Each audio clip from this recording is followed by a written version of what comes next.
Hello, hello. Hi, How are you? I'm good. How are you? Good. Thank you for joining. Yeah, well, thank you for um, moving really quickly from the original post to to this. It's you like know, when I got something in my head, I have to do it. I completely understand. I understand. So I was just gonna hold out a couple more minutes and see how many other people join in and then kind of get rolling. Hi, ladies. Day. Hi. Okay, I'm assuming your name is not really Pixel 4. Like, Oh, nice. That's how it came through. yeah.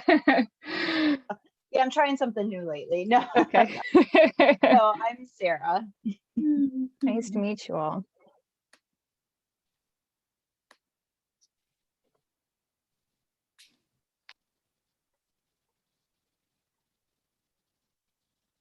So if you guys want to start and if you want to tell me a little bit about what you guys do and then we can kind of go from there. I don't know, it's just eeny, meeny, miny, whoever. Yeah, sure. I can start. So, hi, my name's India. I'm really excited for whatever this space is going to be. I'm not Right. even sure that I know. Right. No, I don't even know either. So So that's exciting. yes. So I'm joining you all from San Diego, California. I wear a lot of hats. I moved out to San Diego from North Carolina to start a PhD program years ago, which is still happening. But that's a whole nother story. Right. I co-own a consultancy collective with two other people. One person's in Chicago, the other person's in Brussels. And we do kind of equity uh, consulting for workplaces. So workplaces that are trying to think about like diversity, equity, and inclusion. So I've done that for some time. My research is also thinking about gender and things of that nature. And more recently, I've really started thinking about the role of joy in my life and asking myself, like, am I chasing joy? Because I'm chasing everything else, right? Like the to-do list and trying to check everything off and the degree and all this stuff. But am I actually kind of making time and space for joy? And what might it look like if I was to let joy like lead me? Especially because a lot of the work that I do deals with really heavy topics. It's a lot to sort through and to carry, not only my own personal stuff, but the stuff of my clients and their employees. It's just a lot. So I started a luxury picnic company, which is like completely different than That's so everything cool. else that I have going on. But it really was one of those. If I was to let joy lead me, what might I have to do different? What would life look like? And this was what life would look like. So that's a new endeavor of mine. It's something that I'm doing on my own, which is also really different from the consultancy work that I do because it's with two other people. So I'm really excited to have a space like this to have, conversation partners and yeah, just like community. Because within Yes. this work, I don't feel like I have that. Yeah, definitely. Very What cool. does a luxury picnic company do? Yeah. This sounds amazing. I want It to do sounds it. awesome. Yeah. Yeah. You're like, how can I do that thing? Right. So basically, we just put on really fancy picnics. That's Very cool. really it is. It's I can put exactly how my it sounds. It just yeah, sounds taking awesome. that classic picnic that we all know and love and kicking it up a notch. So it's a really, you know, especially with the pandemic and needing the need for things to be outdoors. I think it kind of threw everything in a tailspin for folks of how can I still like celebrate special moments, but do it in a way that feels safe and without um, kind of letting go of like style. And so this allows folks to do that too. But I'll put the website in the chat. Yeah, definitely. That's very cool. So I can go next. I am Sarah Green. I am in a suburb outside of Cleveland, Ohio. And My hometown. Oh, cool. what's that? I said Cleveland is my hometown. Get out of here, really? The irony. The small world. So let's see. Today I am still in corporate. I am a director of sales operations for a wellness company here in the area. We support employee wellness programs. So your employer wants to give you an incentive, benefits or things like that for doing certain activities, and we run technology and programs and consulting to support that. Prior to that, I spent 17 years at Kaiser Permanente in a very similar role, still sales operations, which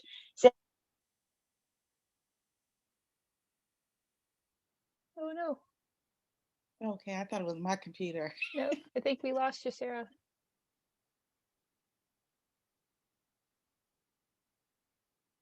Oh, it's one of those things where it's like, like she's still talking, dang technology. It Oh, really has just gotten horrible, yeah. the more we relied on it. Hi, Oh, Sarah. there you are. hi. Okay. I'll shoot after you talked about Kaiser and then Right. you started talking about sales. You Yeah. said something Okay, about got it. So sales operations is a fancy way to say that my teams focus on trying to improve processes, systems, forecasting and reporting so that our teams can sell better. So it's all about sales optimization primarily. And outside of that, my husband and I are serial side hustlers. We constantly have a number of irons in the fire. I run an Etsy shop that focuses mostly on print on demand type items, but we do some handmade stuff too. We jumped into mask making last year and Yeah. it was insane. Right. I feel like he learned to sew so that he could help support the orders that were coming in. Like it was just it was a crazy time.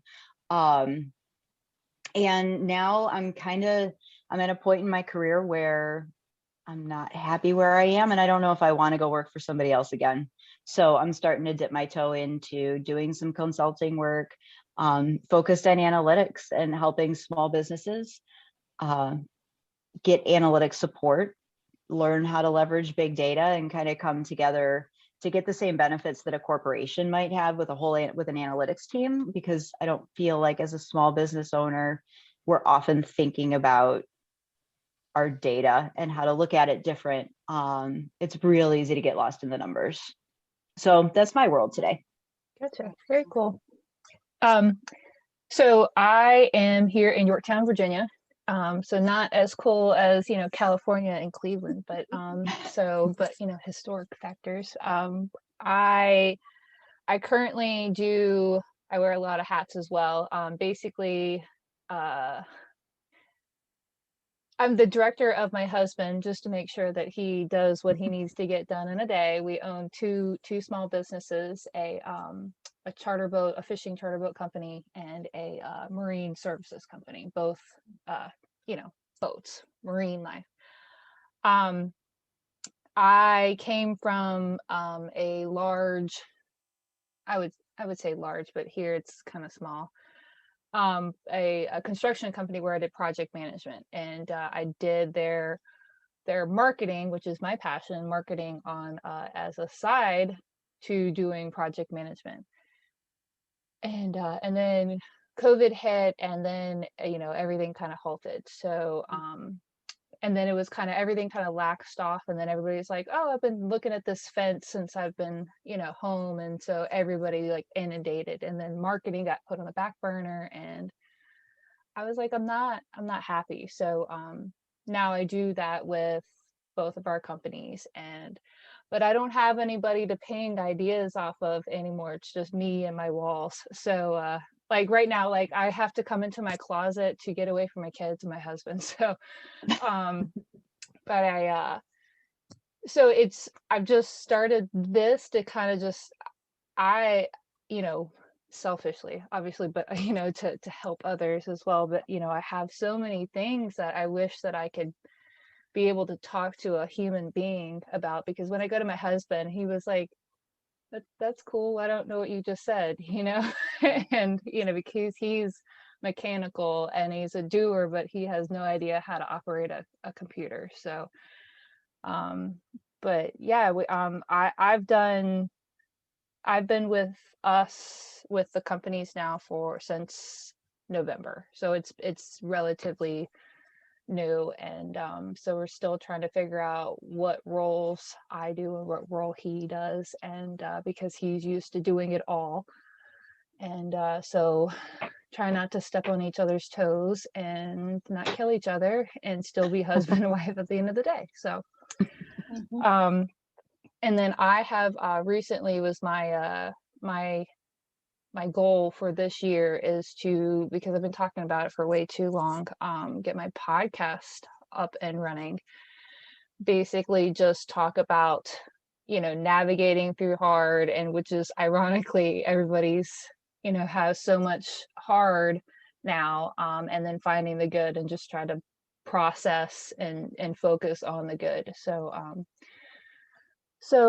lots of things over here, and then I have two kids. My husband has two kids, so it's constantly insane. So like, chaos, which is the name. So, but so ironically, you were talking about India. You were talking about diversity, which is like my top question. So I come from a male dominated workforce, and then now I've entered in another male dominated workforce. And working with guys it's not a big deal. I don't have a problem with that, but I'm trying to diversify what our employees look like. So it's been, I've got a couple of with our fishing boats, we have to have mates. And so I have a couple of girls that are going to start this summer, but I'm afraid, and I think this is me and my ego probably, but I'm afraid of bringing women into our male dominated mates, category, and I'm fearing for how it's going to be received from our customers. Mainly, just sexualized, and I don't know why my brain instantly goes there, but it's just women in 2021, unfortunately. But so just trying to diversify our field. It's been an interesting how I've gotten to talk with a couple of these women that I'm bringing in, but they were hesitant at first, but it's like, I know you would be a great fit. So as far as how you integrate diversity, that's, I mean, what a godsend, for somebody like, say that's the first thing you said and was like, oh my gosh. So how is, and I feel like I'm naive, because it's like, how do I do that? How do I diversify? Well, it's like, well, hire people that don't look like your husband. It seems simple, but how would you guys even start to diversify something that's so Caucasian male dominated? Yeah. What first comes to one, kudos to you. Like, you're like, I have only been here a few months and I'm going to change the whole culture. Just taking everything and just flipping upside down. So kudos to you. For me, what I'm immediately thinking of is it really is about the culture and a structure. So most of the time when people think about diversity, they're thinking about bodies and seats. How can I get a bunch of bodies and seats that look different, or maybe speak different languages, have different religions, whatever that thing is. but they aren't thinking about what happens after those folks are in the seats and what their experience is going to be of that space, because people are just bringing folks in but not attempting to change anything, Right. to so that this is a place that people want to stay. Because if we're not having retention, then all of these efforts to increase diversity doesn't really matter.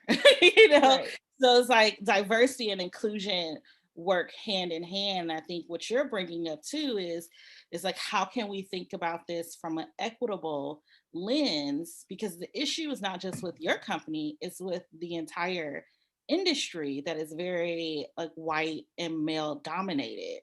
Right. um and even when I think about uh like boating, and I think about women within boating, yeah, my mind goes to that place of like hypersexualization. Right. And and so I would say part of the initial steps that you have to think about is, how am I creating a structure that allows for these new hires to thrive? So what needs to change? And sometimes it's like logistical things, like, very simple, like maybe it's the language that's used in forms, maybe it is facilities, right? Like maybe I'm totally making this up. I have no No, idea you're what like fine. what happened for your business. But like what if there's only been like one like locker room or one Right. bathroom, and like it's disgusting because like the men's standards are lower or so like what Right. are like the thing like the tangible things that need to change, and then what are those intangible things that need to change in terms of culture? So um maybe that is some type of like training or meetings that happen with your staff to be able to talk about topics. um I'm not sure like what the conversations, like what those casual conversations are that might be like sexist or offensive, or like, so how do you start to address those things, and how do you address those with the people you already have Right. so that they're ready? And I know that you were mentioning that the women also were hesitant. And so I think you're in this really awesome position to be able to gather from them what is making them hesitant, and then create structure around that.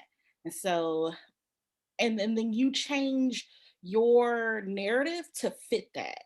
So like when you're thinking about like your brand story, your marketing, all of that tells the story. Like I think you're gonna have to switch your image, because it's not just, hey, we do like boating better.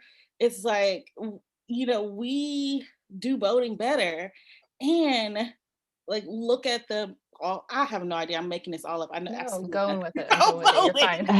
fine. But the point is, I think you're going to have to think about what are the different levels of cultural change that needs to take place. And then how do you tell a story around that for your customers? So then that way, when your customers are encountering you for the first time, they're already seeing this. Maybe it's in the pictures, maybe it's something you highlight. I don't know if you like highlight staff on your site. Maybe it's like a highlight of yours. Um, and then for returning customers, maybe you build out a campaign around that too. Maybe it's, like a newsletter thing, or like a thing that you talk about on social media. I have no idea. But yeah, so basically, what is the container that carries, like that holds the changes that you want to make? Right, definitely. I think their main hesitation was confidence, because it's like, Mhm. you want me to do what? Like, don't you have guys already doing that? To build their confidence before they're even in the picture. We don't start, fishing until, you know, mid-May probably. But just to get them mentally prepared that they have the ability, and it's not even really fishing, it's more of a conversation that you have with our customers. And that's what I'm looking for, is more of people. Hmm. Because if you can't talk, then you don't have a relationship with these people, which, you know, some of these people have been fishing with us, you know, since 2003. So it's like, you Mhm. know, we'd like to retain these guys. But I think that that would be great to start to integrate, like, this is what's up, and get everybody ready and get them on board. So Hmm. Well, and if you can integrate um, diversity like that into your staff, like it could be a really interesting market opportunity, because I assume, kind of based on how you describe this, most of your clients are men too. right. Well, and actually our average you know, customer is a, you know, a middle-aged to older, you know, African American male. Which it's like another, like, I don't, I'm, you know, as white as it gets, and I don't know how to market to that, you know, and they're Mhm. not even on social media, you know, because they can't afford boats, and so they're coming to us. So it's like I'm trying to figure out, how do I get in front of these people? So that's a whole another Yeah, story. But you know, it's but to get, because we're also part of, really, you know, a lot of our other customer is tourism. So, right. you know, we're trying to, you know, if we can get it out there and then have everybody ready, then I think that that would be Hmm. definitely beneficial.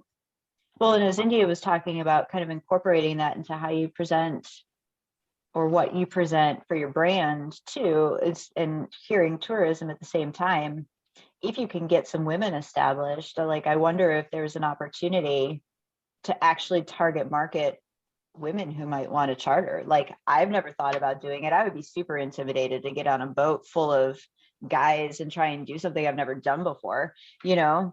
So Right. that may be like a whole untapped audience for Mhm. you, if you can really get this going too. Right. And I think that that is my next, you know, step, to do lady fishing days, so that you're not so intimidated to be on boats with Right. men that are going to make you feel challenged, to, you know, and it's, you know, how we fish is super, like, you know, my kids, each one of them know how to do this type of fishing, so it's not challenging, it's just working up that confidence to be able to just put the pole in your hand, which is, Hmm. it's, you know, I have a hard time, because I've grown up around the water, and not like I've fished all the time or anything, but you know, it's for some of these people, you know, coming from Ohio, we have a lot of customers that are from Ohio or further out in West Virginia in the mountains. They've never seen the beach or saltwater, or, you know, so Sure. it's been interesting to kind of feel out where people are coming from. So, you know, just to try to hit, it's a vast amount of difference of where people come from, but just trying to hone it in on where to go from there. But yeah, I think that that's going to be something that I definitely need to integrate it once we get these, you know, these women signed up, to try to really start putting their faces to what we have. Hmm. Yeah. Do you have your current team like on board? Are they behind it?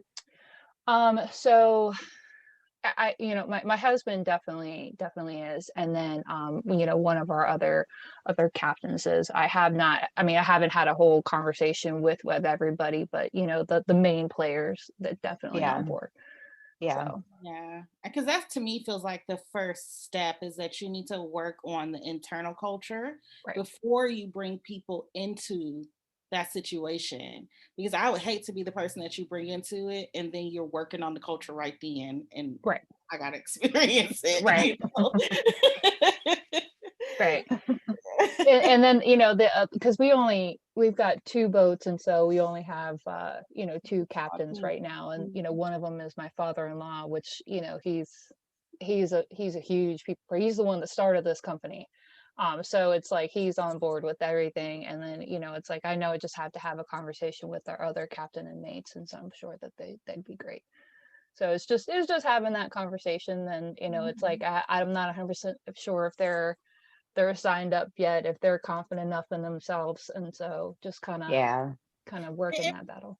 And perhaps you create some type of um, quarterly or monthly like luncheon or like something where it's just the women who get together and they talk, like, because it seems like some type of ongoing professional development or ongoing series of that nature where they get to be in communication with one another and can help build that confidence either with you or maybe you bring in folks to help them try to fill whatever those gaps are Right, definitely. so that they won't feel left alone, like they get hired and that's it. Right, Yeah. and then they're kind of secluded to their own, corner. Yeah. So do you guys have any topics for discussion?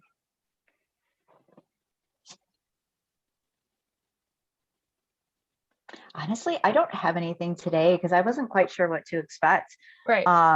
Like this has been a nice casual conversation. It's obviously a small group right now, but to your point, kind of in setting this up, I had a great peer group once upon a time of good experienced leaders. We worked together all the time. And then going to a smaller company, you strip back a little bit of that. And now kind of doing my own thing. Yeah, my husband and I bounce ideas off of each other all the time. But again, there's certain things that I want to take, if I'm talking about consulting and in the analytics, and he's like, cool, that sounds good. And I'm Right. like, do you Right. have something more? So I'm just looking forward to seeing how it evolves. I'm on the ground floor of some of my stuff. Our Etsy shop, like last year, had a completely, I'm curious if you guys, luxury picnic sounds like something that was pandemic appropriate and a good timing. Like I'm curious, we saw crazy results last year, the opposite of probably what most people would have expected for, like, we sell really niche gifts, apparel, mugs and t-shirts and things like that isn't, everybody's cup of tea. And we were booming. And now I'm trying to take this year and reset my expectations to a certain extent so that when things are down, because I know, like, oh man, well, stimulus has run out and people are really starting to feel the pinch from last year, whereas this time last year it was kind of a free for all. Everybody was excited to be home and Right. and getting these extra checks and stuff, and it was a whole different world.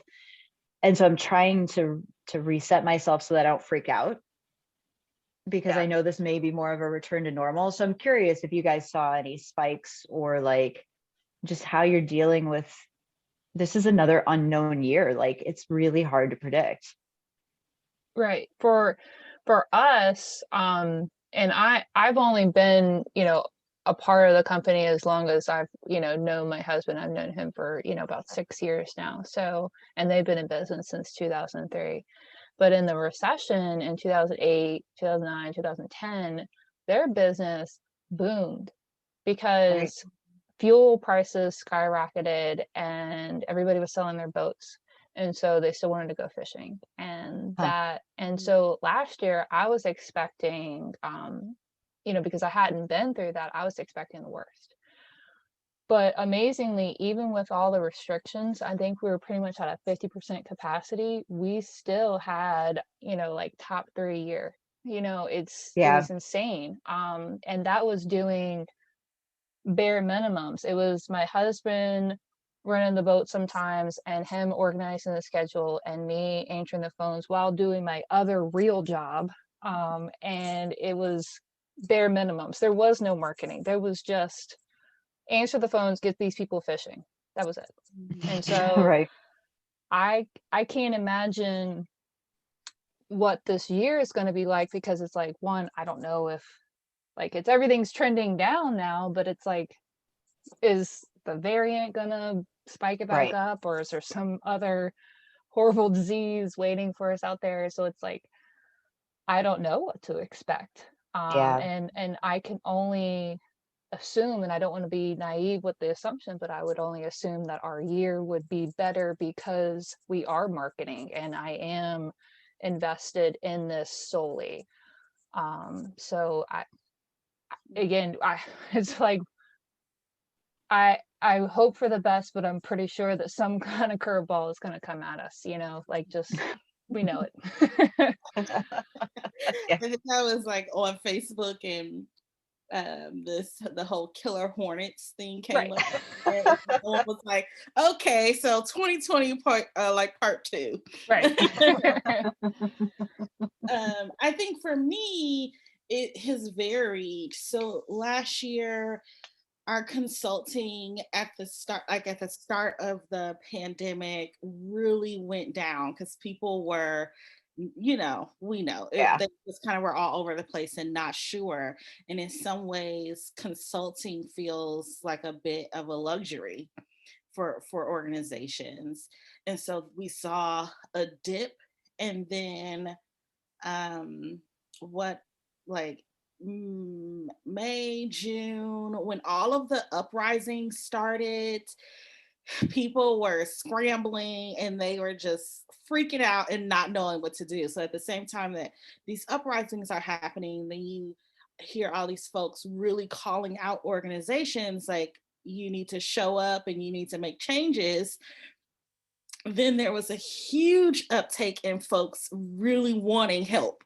Like, I don't know what to do. Like, I just made this statement and then somebody told me it wasn't enough. So, like, come fix our organization, basically, kind of what we were seeing, both from larger organizations and surprisingly so many small business owners. We were having photographers were reaching out to us. I remember talking to a wedding photographer in Colorado, talking to someone that does like social media type consulting. So really, I was really surprised at how um, widely spread this desire was to have either full-on consulting or in those instances conversation partners. So we shifted a little to be able to offer more coaching for folks, to have like those short term one-on-one kind of relationships with someone to help you think through like a specific thing. And, with the picnic business, I feel like last year was the birth of luxury picnics. And now the market just feels so saturated. So it's really interesting because the market feels saturated in that last year, if I looked up luxury picnics in our area, there may be 3 or 4 places doing this. And now, and I don't know if it's because I'm trying to do more on Instagram and that Instagram just wants to show me everything related to picnics. But now there's like 20, 30 picnic companies. And so part of the panic I'm feeling for this year is really around marketing and brand awareness, and trying to figure out how do I set that apart from everyone else. Because when it comes to Yeah. Moxie, which is the consulting business, I think that is weathered the storm pretty well. Now folks are back to wanting kind of long-term consultancy projects. So that feels like it's gonna pretty much be smooth sailing in terms of that. And I think, this would be a really good time for you to go into consulting because organizations are now on more stable ground and they know what's coming up, they know what they can afford. So you'll probably see more like requests for proposals and opportunities for you to kind of get in there. I so my issue right now really is just like marketing and like brand awareness Mhm. and things of that nature. And I wonder if with Etsy, because people weren't going anywhere. Well, that was a Yeah. huge part of it, man. Like Yeah. online shopping, people were stuck in their houses, and I feel like they all just went and started shopping. And it was like, Right. Yep. it was Still guilty crazy. now.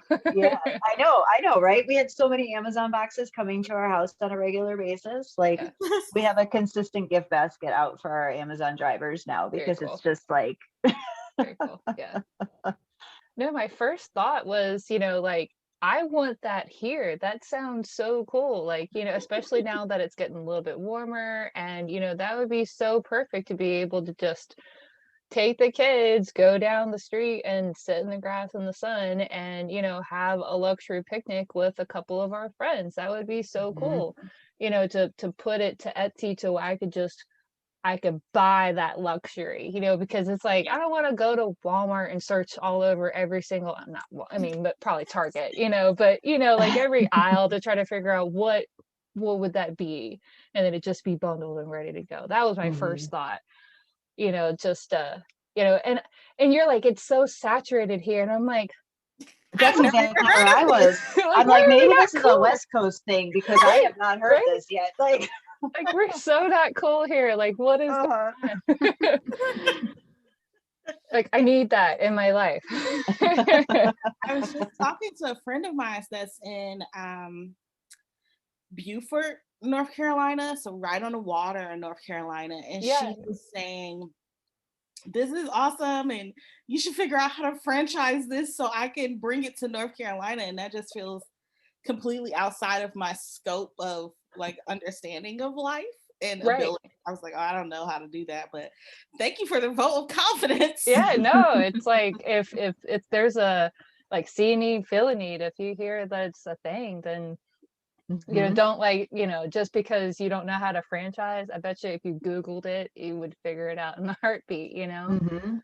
Yeah, or even an online course or something like Right. that could be something that you could really easily well, I shouldn't say easily, because people would have to source and things like that. But being able to give tools like that for people who might be interested, like that's a whole nother branch. Um, even like that's where my head went. I was like, man, if we don't have that out here yet, then Right. Yeah. That's so Add cool. another thing to your ongoing like oh my God. side hustle. Yeah, side hustle extraordinaire. But yeah, I mean, that would be, so like as far as like just tourism here, like I could see that because where we keep our boat is on Fort Monroe and they just have so many fields of just open grass, and I could just see that taking off here, with so many like, or the battlefields or so many open fields. We just pick a spot and go to town. Like that would be so cool. Oh, thank you. Yeah. Yeah, you're not saturated. Like you're saturated right there, but in the US, we didn't Exactly. even know it was a thing. Yep.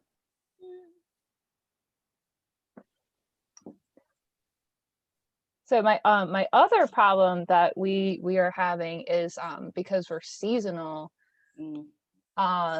is cash flow. Trying to So in theory, our fishing boat goes down for maintenance the end of the year, the end of December, or right at January 1, and then starts picking back up at the end of April, beginning of May. And but in theory our other company is a marine service, and so that we would utilize that crew to do the maintenance on it, so kind of be this round robin. Luckily we have a one of our major highways is building another tunnel, and so we are using our boat right now with a contract to do water quality testing, which is cool, but it's kind of messed up our whole system. And they're like a net 30, so it's like I've only seen a tiny little paycheck so far from them, so it's like, and I'm pretty sure this is illegal, but like putting payroll on credit cards right now, like that's Oof. like how we're Yeah. getting by. And so it's like we're really struggling to try to keep the cash flow at a bare minimum. And it's always, especially for the fishing boat, it's always just that constant battle of you can't get through the off season without putting it on a credit card. And Yeah. luckily we do have that availability, but it's like another year, another year, another year, you know. Mhm. So I don't know, you know, just coming from a corporation, that's never been a problem. I mean, well, you know, when COVID hit, but there was also the resources with the PPP to pull in to offset that. Our companies don't qualify for that, because the one, you know, our marine services started at the end of 2019, and then in 2019 for the fishing boat, that was like the worst year that they've ever had. So to try to compare years, and it's like, well, you're doing great. So um so both companies didn't qualify for that. I mean, you know, they were doing decent, but now we've gotten into this slump, and it's like, okay, just I can't wait for warmer weather. You know. Yeah, yeah, yeah. The organization that I'm at right now, the way that our business works, um, we follow oftentimes like benefit plan years for employers. So, you know, your health benefits start up January 1st. And a lot of employers would take the last quarter of the year to do things like health screenings, and that's when the big focus on their programs was. So we, for the 10 years since our company was founded, for the longest time had a similar cash issue because all our cash was coming in fourth quarter. And he was, for probably 5 years, doing very similar to what you're doing. It was a line of credit that kept them going during those downtimes, and then it just righted itself when all the revenues started to come in. We had the luxury in what we do, because it's service based, because employers sign up for, we work with an employer for like a full benefit plan year. We had the luxury of changing our pricing model so that we charge a larger portion of the revenue now is charged per employee per month. So we have that more consistent cash flow for at least like half of what we're offering. And then towards the end of the year, again, we still get like the revenue from other product lines that support it. Probably not anything that can apply unless you were to like come up with a membership program for your regulars, or, you know, Right. give And them a that's payment plan. Hey, spread your whole charter out over 12 monthly payments, or, you know. right. And I'm sure that's much different in what you're talking about. Like I said, it was a luxury for what we do because we're so service based. We're not dependent on a physical experience like that. I mean, I put it out to, if, I mean, you can go back to our Facebook page and I can put the link if you want, but I mean, like, I put it out to our customers. Would you guys be interested in a, you know, basically like an annual pass, a season pass? Yeah, yeah. And a lot of people were, but then it's like, you know, like, okay, so we have like Busch Gardens, you know, here, which is an amusement park. And so it's like, kind of, I don't have anything to judge it by here. So it's like, you know, nobody does this. So I'm looking, you know, it's like their prices for a whole year. Mhm. I can't see charging that and actually being profitable. So I'm trying to figure out what that cost would be and be profitable and not break our customers' bank, you know. So, and then what does that look like, you know? And I try to figure out, you know, how do you get an actual card, and they keep track of the card. And, you know, like our mates are just like, last year I integrated online ticket sales, and I thought that that was going to kill them all because they are not tech savvy at all, bless all of their hearts. But it was like, how do I, if I do season passes, what does that look like, you know? Right, And right. or an actual punch card, you know? That's what I was gonna say. Like, yeah, if you really have to take it to that level, you know, it's anything goes. And, you know, from a pricing perspective, it's really difficult to look at something like an amusement park season pass versus what their regular daily admission is, or things like that, just solely because of their volume. Right. That's where they're making it up. Their day passes more than make up for what they're losing on their season passes. Right. And like, I would probably approach it backwards and think more along the lines of your own client base. So your people that you know, who are your regulars or your returning customers, like how frequently are they chartering a boat, and like what are they typically spending in a season? And if you can back into it that way, you may be able to come up with an amount that gives them, you know, an incentive to do a season pass. So they're saving some money, but you're not completely losing your shirt at the same time, you know?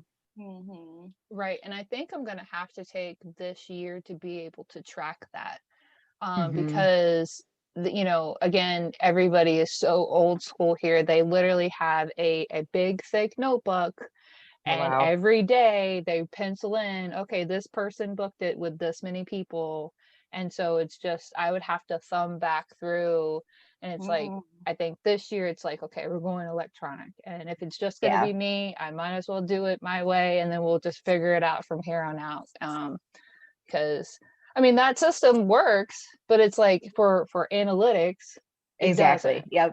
I know. Yeah, Yeah. that hurts my heart because I'm like, Right. oh, Oh, I you're know. losing so much information. Oh, I know, right? So, I mean, with the online sales last year, I was able to, you know, retain at least somewhat of that and be able to actually capture emails, which is like, my husband's like, well, why would you want to do that? That sounds so invasive. I'm like, oh, you're so cute. You're so cute, you know. But it's like, these are things that you need. Like, if you have sales, you want them to be the first to know because they've Yeah. gone fishing with you. Why would you not? Why would you not Yep. take their email if they're giving it to you? Yeah. Yeah. And I think if So you're doing online sales too, and you give people a loyalty card that has a number, like a unique identifier, you can work that into whatever that like reservation process is. So you get it, and you aren't like, you know, ahead of time when people are booking that they're using whatever the season pass is.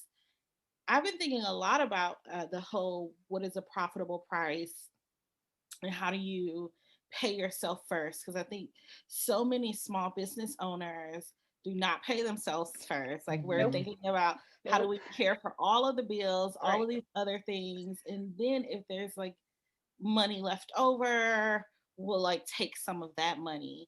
So I've been very intentional about using last year to think differently, and I've been following the profit first model, which is That's exactly what I thought of when you had. I haven't read the whole book yet, but yeah, and yeah. it's like pretty simple, like principles to start to enact.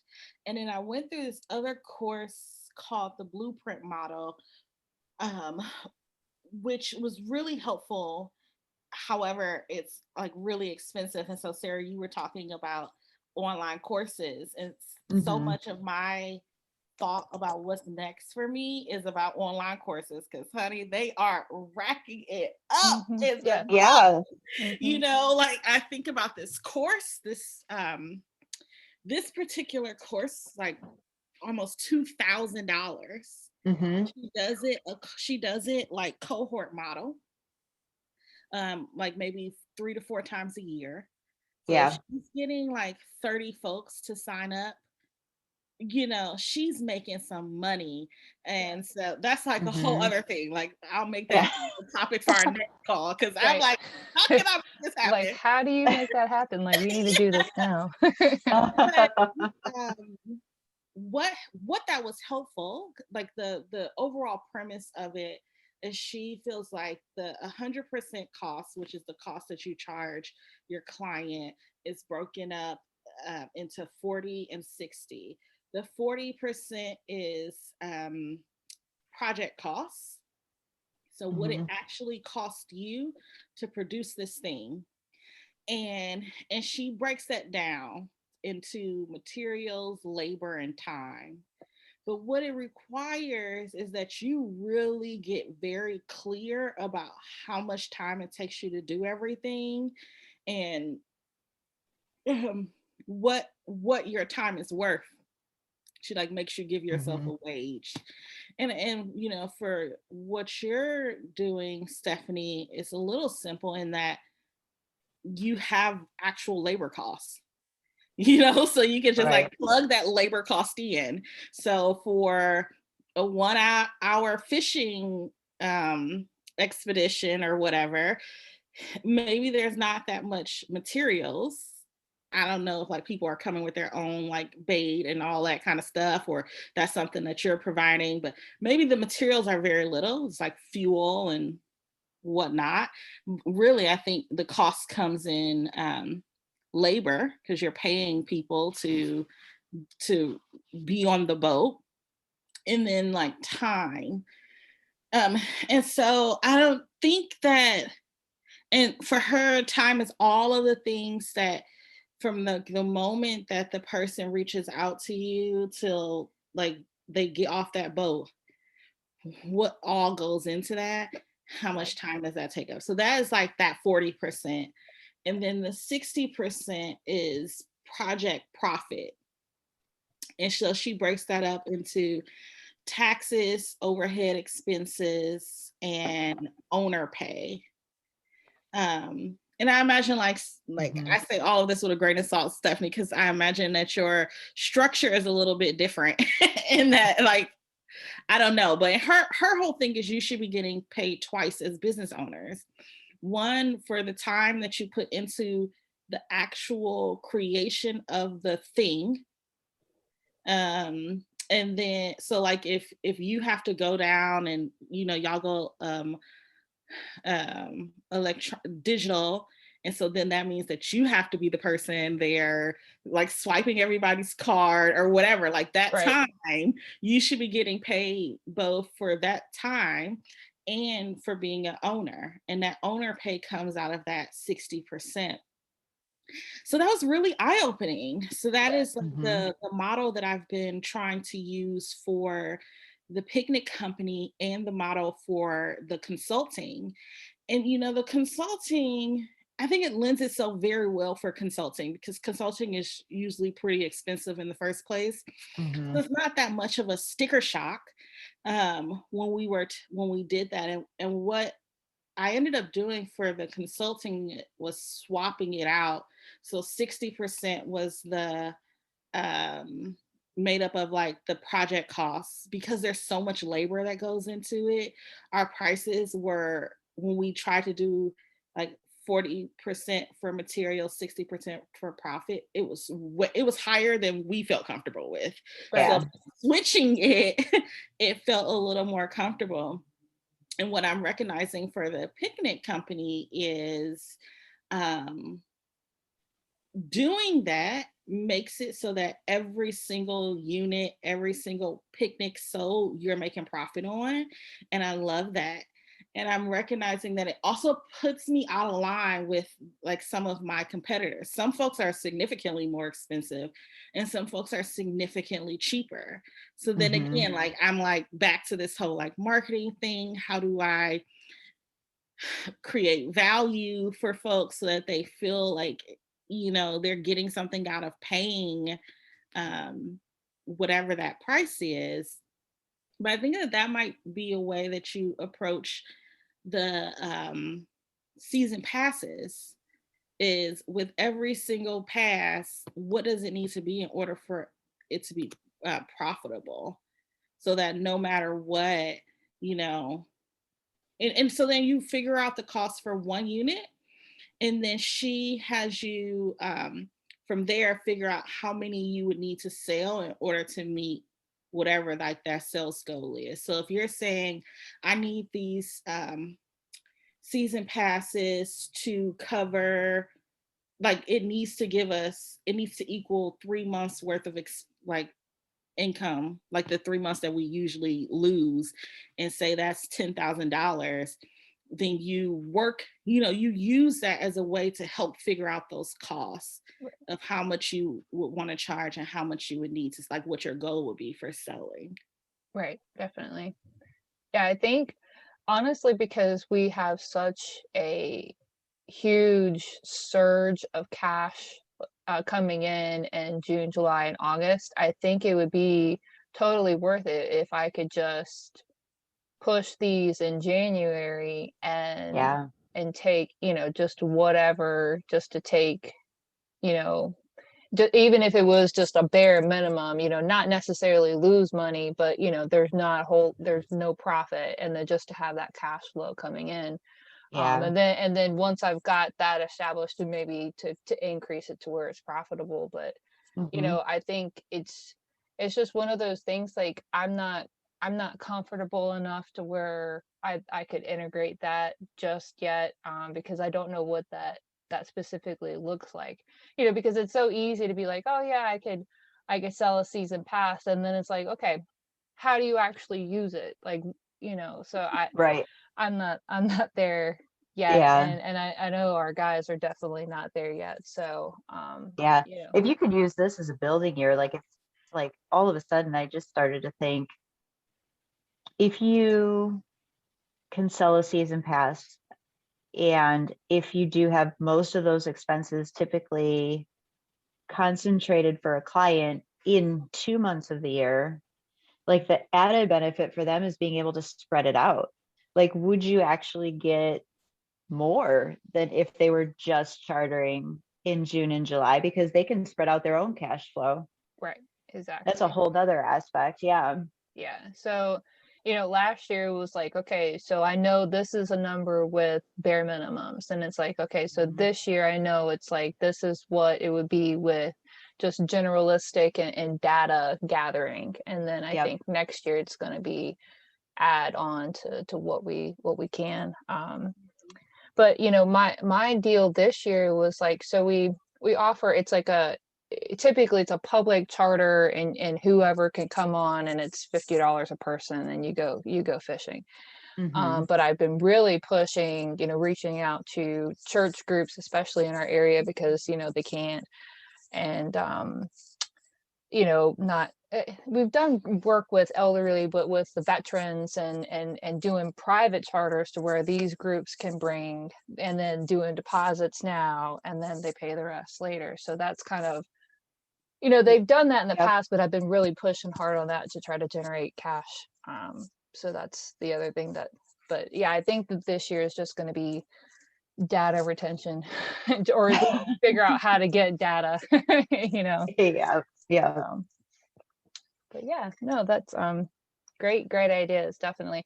And as soon as you said the profit, I was like, I know I need to finish that book. It was like profit first, because it's like, this chick hasn't taken a paycheck in forever. So it's like, I got to pay my guys first, and it's fine, I'll get it back eventually. And when the first thing, I can't remember what the guy's name is, like Horowitz or Mm. something. I can't remember the guy's name that wrote the book, but the first thing he was like, "Are you even paying yourself?" I was like, "No, I'm sorry." Yeah. you know. Right. But yeah, no, that's such a yeah. I mean, and then I don't know. There's a couple of books that I'm like halfway through on, and they're all basically like attacking me. Like, I feel so guilty for not doing any of it, and it's like, okay, Will, I promise, just give me a little bit of time to get out on top. I'm treading water, okay. Yeah. So,